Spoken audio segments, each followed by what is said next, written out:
There are claims that the US could be spying on Germany's leader. That's according to local media reports. It's the second time in just a few days that Washington's been left red-faced over its controversial spying program.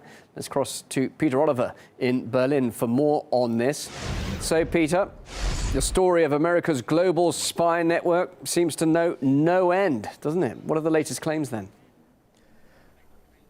Well, it just keeps on coming when it comes to who the US are allegedly spying on. Now, the latest allegations surround the personal mobile telephone of German Chancellor Angela Merkel. Now, there were allegations made that the United States were or had hacked into and were spying on her personal communications. Now, these allegations were taken seriously enough by the German security services, the BND, and German Chancellor Angela Merkel herself to prompt her to put a phone call in to President Barack Obama directly.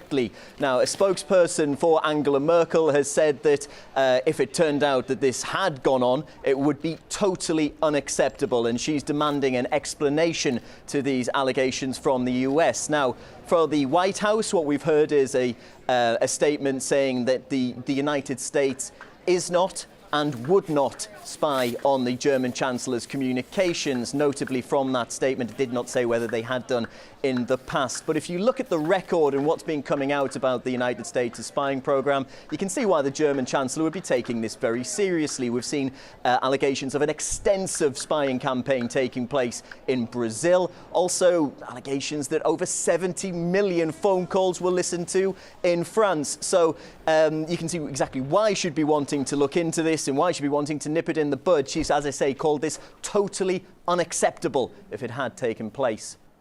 Of course, a number of countries now are allegedly being spied on by the US. Are any, though, actually taking any action?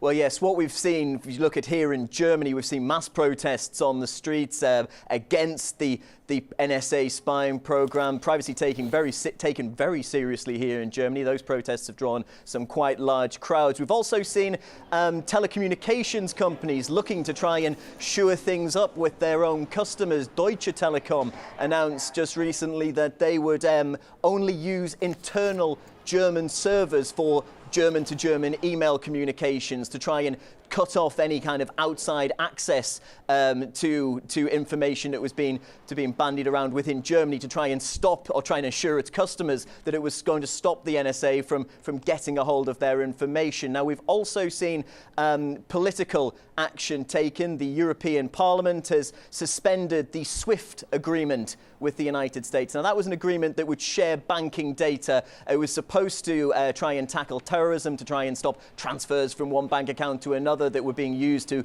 fund terrorism around the world.